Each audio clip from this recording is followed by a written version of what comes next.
कहानी का नाम सब्जी में जरा नमक कम है। निधि, अरे ओ निधि, कहाँ है तू? जरा नमक तो लाना। जैसे ही सासू माँ की आवाज निधि के कानों तक पहुंची, जल्दी से निधि नमक की डिब्बियां उठा तेज कदम चलाती सासू माँ के कमरे तक पहुंच गई। चम्मच से उनकी सब्जी में नमक डाल वापस जाने ही लगी कि सासू माँ बोली, अरे निधि बेटा, तुझे कितनी बार कहा है कि एक डिब्बी में जरा सा नमक डाल कर रख दिया कर, ताकि जब भी मुझे जरूरत पड़े मैं खुद ही ले लूं। बार बार तुझे आवाज लगाकर बुलाना मुझे ही अच्छा नहीं लगता, लेकिन तू है कि मेरी सुनती ही नहीं। तपाक से सासू माँ बोली, लेकिन निधि बिना कोई जवाब दिया हल्की सी मुस्कान दिए चली गई। पिछले 7 सालों से उनकी इस आदत से अब बेखबर ना थी निधि। पहले बुरा लगता था, उसकी उसकी बनाई हुई हर सब्जी में सासू माँ की सुई नमक पर आकर अटक जाती थी। कई बार नाराजगी भी दिखाई निधि ने, परंतु ज्यादा बोलना उचित नहीं समझ।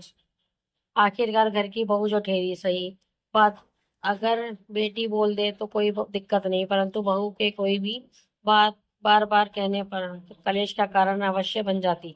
यही सोच निधि ने चुप रहना ही सीख लिया था। अब बेचारी निधि करे तो क्या करे। शादी करवा कर इस घर में आने के बाद ही ससुर जी और पतिदेव द्वारा सख्त हिदायतें दे दी गई थी कि तुम्हारी सासू माँ को ब्लड प्रेशर बढ़ने की शिकायत रहती है, इसलिए इनको कम से कम नमक देना है। तब से बेचारी फंसी गई, इधर कुआं उधर खाई वाले हालात में जो पैदा हो गए थे। कम नमक डालती तो सासू माँ का ही डायलॉग सदा कानों में सुनाई दे पड़ता कि निधि, सब्जी वैसे तो बहुत स्वाद है, पर नमक कम होने की वजह से रोटी खाने में मजा नहीं आया। लेकिन फिर भी दवाइयाँ लेनी होती है तो पेट भरने के लिए खा लिया है खाना। अगली बार नमक का जरा ध्यान रखियो। एक दिन तो हद ही हो गई जब निधि ने सासू माँ को खुश करने के लिए सब्जी का नमक थोड़ा तेज कर दिया। बस जी, फिर क्या था, बड़े मजे से रोटी का स्वाद लेते हुए खाना खाया, और शाम तक जो ब्लड प्रेशर बढ़ गया सासू माँ जी का, जी सारा दोष जा पहुंचा निधि के ऊपर, क्योंकि सासू माँ अपना दोष तो बताने से रही, नाक जो कट जाती। बस तब से ही ठान चुकी थी निधि, अब चाहे जो मर्जी हो जाए वो सासू माँ की चिकनी चुपड़ी बातों में नहीं आएंगी। उनकी डांट खाना मंजूर था, परंतु उनको शारीरिक नुकसान पहुंचाना कतई मंजूर नहीं था। आखिर कहीं ना कहीं उसके मन में भी अपनी सासू माँ के लिए सॉफ्ट कॉर्नर भी था।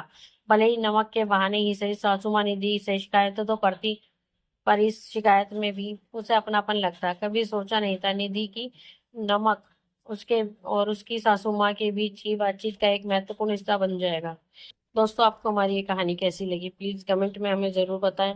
अगर कहानी आपके दिल को छुए तो अपने दोस्तों के साथ शेयर करें, और हमारे चैनल को लाइक एंड सब्सक्राइब करना ना भूलें। धन्यवाद।